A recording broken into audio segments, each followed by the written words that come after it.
பலாப்பழம் சீசன். இந்த பலாப்பழம் சீசன் வந்துட்டாலே மாம்பழம் சீசனும் சேர்ந்து வந்துடும். இந்த மாதிரி சீசனில் கிடைக்கிற பழம் ரொம்ப சுவையாக இருக்கும். அந்த சீசனில் கிடைக்கிற பலாப்பழத்தை சாப்பிட்டுட்டு இந்த கொட்டையை வேக வைக்கவா இல்லை வறுத்து சாப்பிடவான்னு தெரியாமல் அந்த கொட்டை மறுநாள் இருந்து கெட்டு போயிடும். ஆனால் அப்படி செய்யக்கூடாது.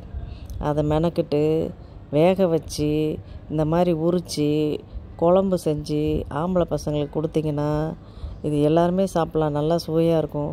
ஆனால் ஆம்பளை பையங்களுக்கு கொடுத்தா இது ரொம்ப நல்லது. எது நல்லதோ அது சீசன் கிடைக்கும்போது நம்ம செஞ்சு சாப்பிட்டுக்க வேண்டியது தான். அதனால் இந்த பலாக்கொட்டை ரொம்ப ருசியாக இருக்கும். இதை நல்லா இந்த மாதிரி செஞ்சு சாப்பிடுங்க. இல்லைன்னா கட் பண்ணி தாளித்து நல்லா சுண்டல் மாதிரி கூட சாப்பிட்லாம். ஆனால் இதை வேஸ்ட் பண்ணிட வேண்டாம், நல்லது, சாப்பிடுங்க. சுடு சாதத்தில் போட்டு நல்லா பசைஞ்சு நெய் ஊற்றி சாப்பிட்டா இன்னும் ரொம்ப சுவையாக இருக்கும். அதை தூக்கி போட மாட்டாங்க.